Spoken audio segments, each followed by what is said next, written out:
I hadn't seen my ex-wife in 7 years when it happened. Not once. Not in passing, not at the grocery store, not even a glimpse of her car in traffic. For a long time, I'd convinced myself that was a good thing. 7 years is enough time to bury a lot of things. Enough time for anger to cool into something quieter, something duller, like an old scar you stop noticing until someone accidentally brushes against it. But the truth is, there are some people you never fully erase. Her name was Emily. When we divorced, I told everyone I was fine. My friends, my coworkers, my sister in Denver who called me every Sunday night just to check in. I said the same thing every time. Yeah, it sucks, but it's for the best. People nodded like that made sense. Inside, though, it felt like someone had ripped the center out of my life and left everything else standing. Emily and I had been married for 9 years, together for almost 12, most of my adult life, basically. We met when we were 24, both working at a marketing firm in Chicago. She was the kind of woman people noticed the second she walked into a room. Not just because she was beautiful, though she was, but because she had this energy, like she knew exactly who she was and didn't apologize for it. The first time we talked was in the break room. I spilled coffee all over the counter while trying to make small talk. She laughed and handed me a paper towel. "You're nervous," she said. "I'm not nervous," I replied. "You're holding the coffee pot like it's a bomb." That smile. God, I remember that smile like it was yesterday. Back then, everything with us moved fast. Late nights at the office turned into drinks after work. Drinks turned into dinners. Dinners turned into weekends together. Within a year, we had an apartment in Lincoln Park. Within 3, we were married. For a long time, I thought we were one of those couples people envied.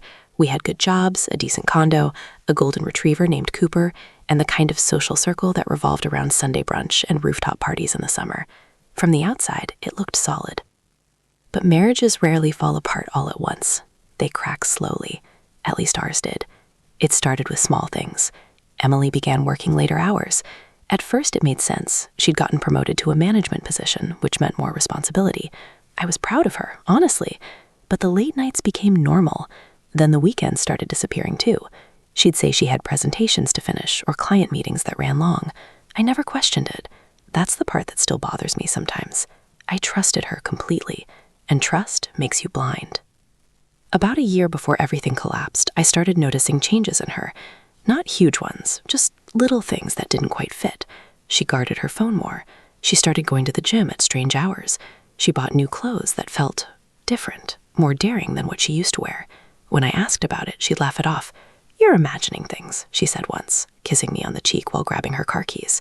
And maybe I wanted to believe that. Maybe I needed to. The night I found out the truth wasn't dramatic the way you'd expect. No screaming, no catching anyone in bed. It was quieter than that. Emily had left her laptop open on the dining table.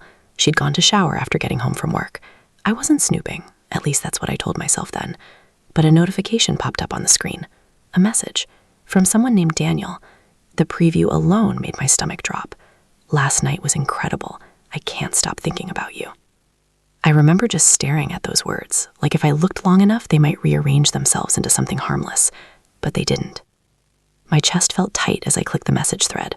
There were weeks of conversations, flirting, jokes, plans, photos. By the time Emily walked back into the room, I was still sitting there at the table, her laptop open in front of me. She stopped when she saw my face. "What's wrong?" she asked. I turned the screen toward her, and for a moment she didn't say anything. Not a single word, no panic, no explanation, just silence. That was the moment I knew. If she had looked shocked or scared or even guilty, maybe things would have been different.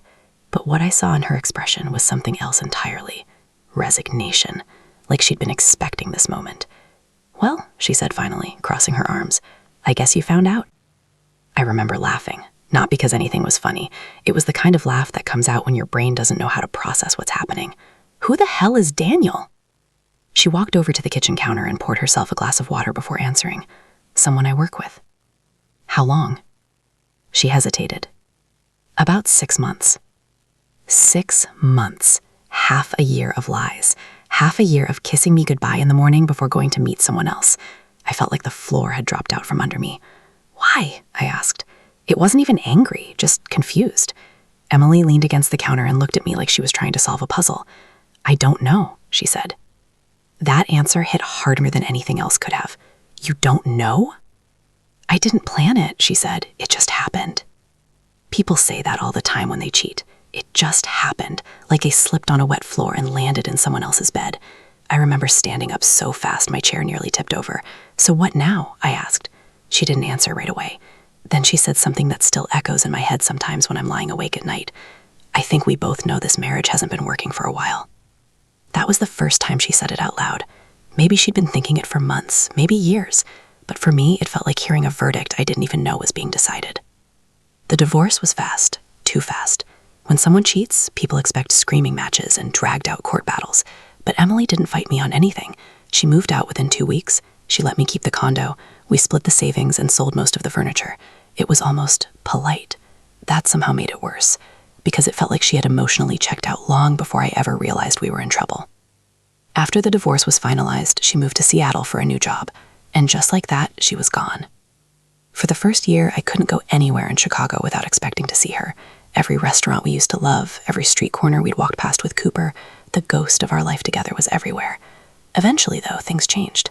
I sold the condo and moved into a smaller place in West Loop. I switched jobs. I started dating again. Nothing serious at first, just casual dinners and awkward first dates that never went anywhere. Life kept moving. 7 years passed. And then last Thursday happened. It was raining that evening, the kind of steady Chicago rain that turns the streets shiny under the street lamps.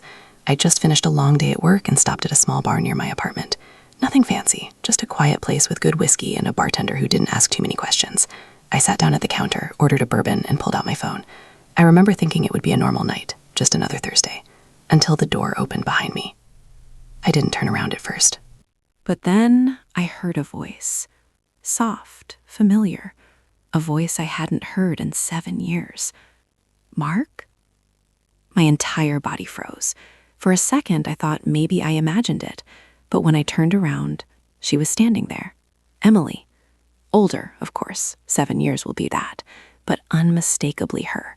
Same dark hair. Same sharp eyes. She looked just as shocked as I felt. For a moment, neither of us spoke. Then she walked a little closer and said something that completely caught me off guard. "I've been hoping I'd run into you someday." And before I could even process that, she added quietly, "There's something I need to tell you about what really happened back then." For a few seconds after she said that, I just stared at her. 7 years of silence, and the first thing out of her mouth was that she'd been hoping to run into me. There was a time when hearing that might have meant something, a time when I probably would have searched her face for signs that she regretted everything. But standing there in that dimly lit bar, rain tapping against the windows behind her, all I felt was this strange mix of disbelief and caution. Emily looked different, not just older, quieter. The confidence she used to carry like armor wasn't as obvious anymore. Her posture was slightly tense, like she wasn't sure if she should even be standing there. I turned back toward the bar and picked up my glass. "Well," I said, taking a slow sip of bourbon, "you found me." She let out a nervous breath, almost like a small laugh, but it faded quickly. "Can I sit down?" I hesitated. 7 years ago, she'd blown up our entire life and walked away like it was nothing. No fight, no tears, no desperate attempt to fix anything. Just gone. And now she was standing in front of me asking to sit like we were old coworkers catching up after a conference. Part of me wanted to say no.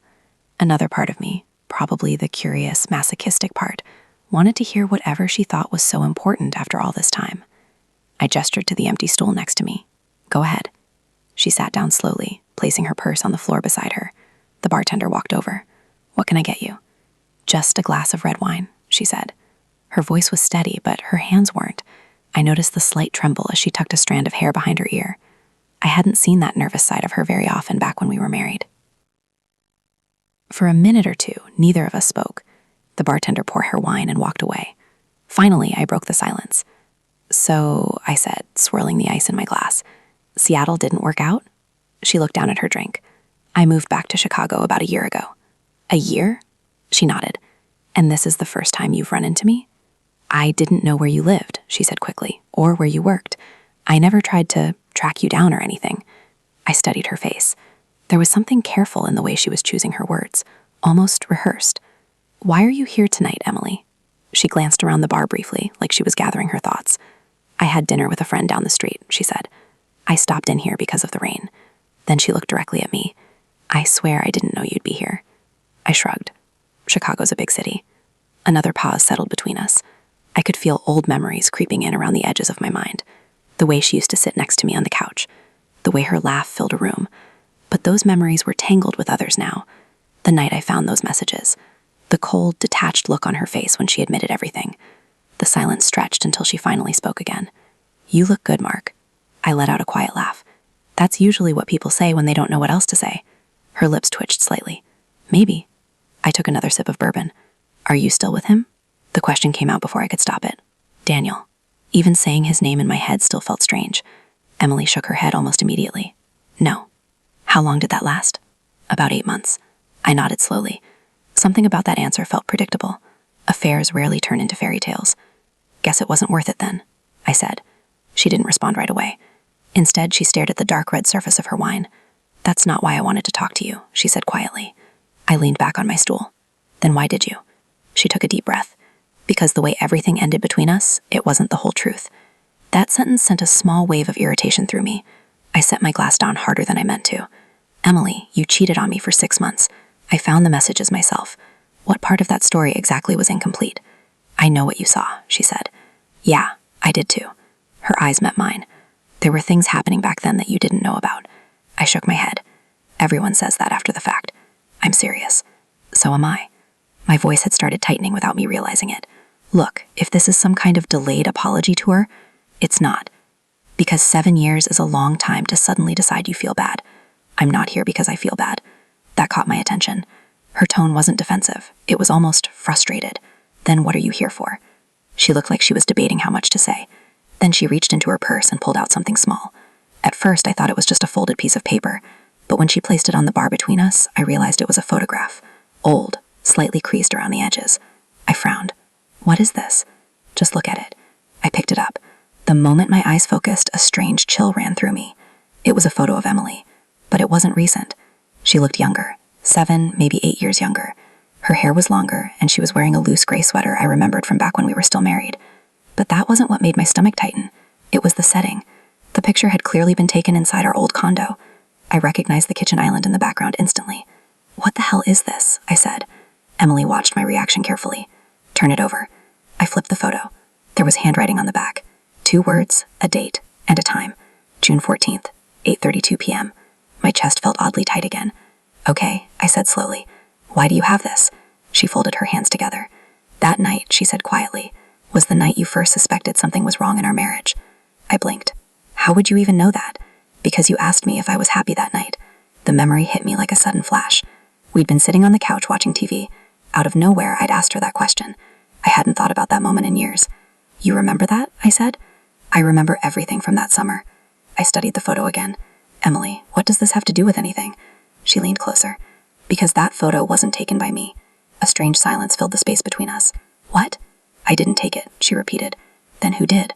Her eyes held mine for a long second, and when she answered, her voice dropped almost to a whisper. "That's exactly what I've been trying to figure out for the last 7 years. I stared at her. "That doesn't make any sense." "There's more," she said. I pushed the photo back toward her. "Emily, if this is some kind of weird attempt to rewrite history, it isn't." Her voice cracked slightly. "I found that photo in my mailbox 2 weeks before you discovered the messages with Daniel." The bar suddenly felt quieter, like the entire room had pulled back a few feet. "You're saying someone took a picture of you inside our home and mailed it to you?" "Yes." "Did you call the police?" "I tried." "Tried?" She nodded. "And?"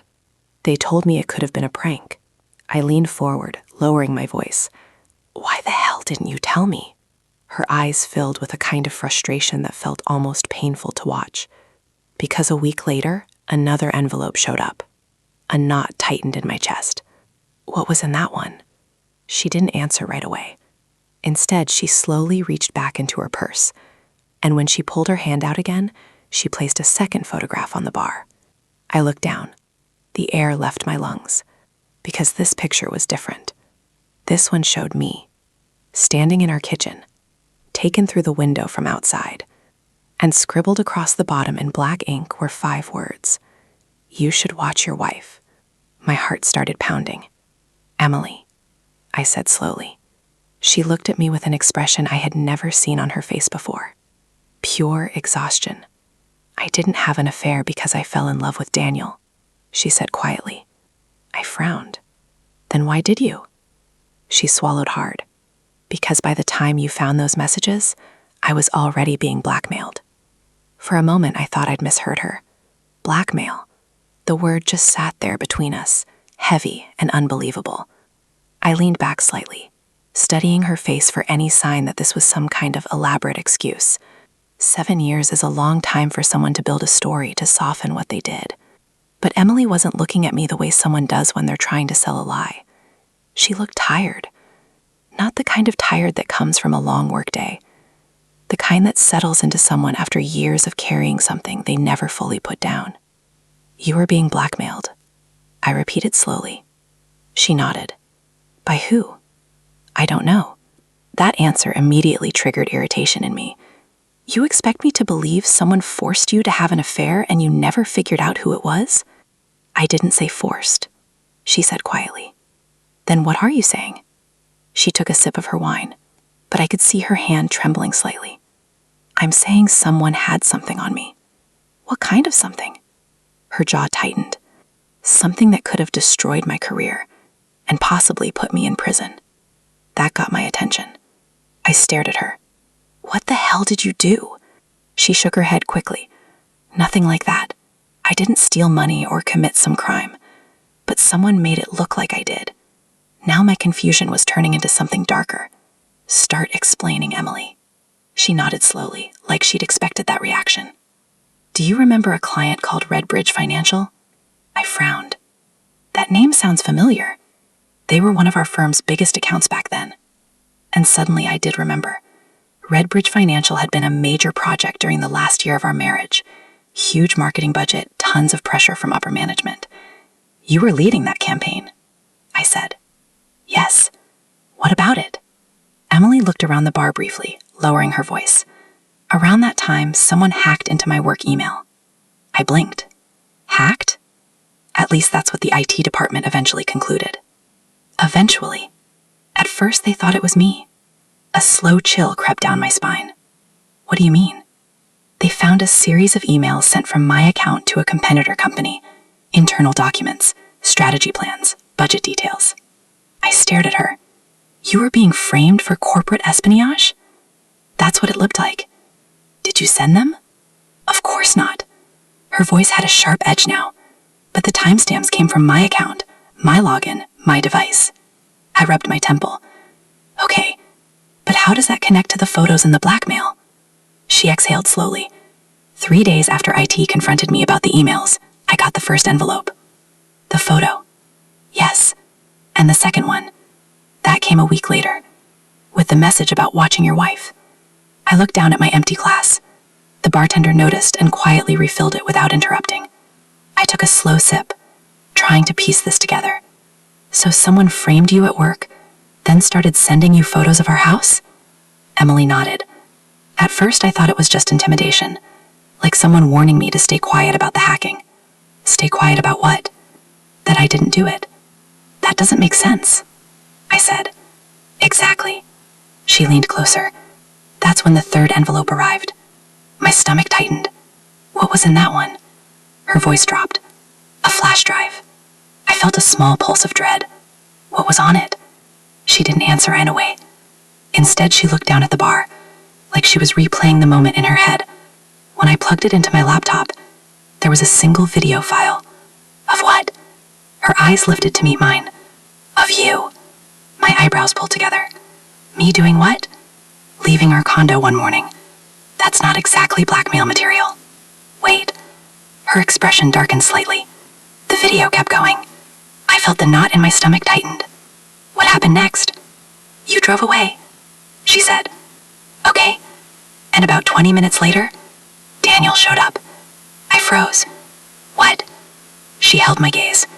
The video showed him walking into our building. My brain felt like it had just slammed into a wall. "That's impossible." "Is it?" "Yes," I said firmly. I didn't even know Daniel existed back then. "I know." "Then why would he be coming to our condo?" Emily Emily swallowed. Because the video also showed something else. I leaned forward. What? He had a key. The words hung in the air. I laughed under my breath, but there was no humor in it. No, that's not possible. That's what I thought too. You're telling me this guy had a key to our home before the affair even started? Yes. That doesn't make any sense. I know. I ran a hand through my hair. Did you ask him about it? Eventually. And? She shook her head slowly. He denied everything. Of course he did. I stared at the rain sliding down the bar's front windows. Let me get this straight, I said. Someone hacks your work email, frames you for leaking corporate data, sends you photos of our house, then sends a video of a guy who you later have an affair with, entering our condo with a key. Yes. And you didn't call the police again? I did. What did they say? They said unless the person demanded money or made a direct threat, it wasn't technically blackmail. That's insane. I know. A long silence passed between us. Finally, I asked the question that had been circling my mind since she first said the word blackmail. So what did they want from you? Emily looked down at the wine in her glass. 2 days after I watched the video, I got an email from the hacker. Yes. What did it say? Her voice barely rose above a whisper. It said if I didn't start a relationship with Daniel, they would send the stolen company documents to the police and make sure it looked like I sold them. I felt a cold wave move through my chest. They forced you to have an affair. They didn't phrase it that way. How did they phrase it? Her lips tightened. They said Daniel needed to believe I was emotionally involved with him. Why? I don't know. That's insane. I know. I stared at her. And you just went along with it? What choice did I have? You could have told me. Her eyes flashed with something sharp. And say what? The truth. That I was being framed for corporate espionage and secretly receiving creepy surveillance photos of our house? Yes. Mark, you would have thought I was losing my mind. Maybe, I admitted, but at least I would have known. She looked away. By the time I realized how serious it was, Daniel was already involved. In what way? He started showing up at places I didn't tell him about. My stomach twisted. Like what? The gym, coffee shops, my office parking garage? That sounds like stalking. Exactly. And the hacker knew about it? Yes. So Daniel might have been working with them. That's what I thought too. But you still had the affair. Her eyes met mine again. This is the part you never knew, she said quietly. I waited. Her voice dropped lower. The night you found those messages on my laptop wasn't the first time you almost discovered something. My pulse quickened slightly. What are you talking about? She took a slow breath. 3 weeks earlier, someone broke into our condo. I stared at her. Why didn't you ever tell me that? Because nothing was stolen. Then how do you know someone broke in? Her eyes filled with that same exhausted look again. Because when I came home from work that day, every photo of us in the apartment had been turned upside down. A chill ran down my spine. Every single one? Yes, she whispered. And sitting on the kitchen counter was another envelope. What was in it? She hesitated. Then she said the one sentence I never expected to hear. A photo of you with a woman I'd never seen before. My chest tightened. What? Her eyes stayed locked on mine, and written across the bottom were the words. She swallowed. You're not the only one who lies.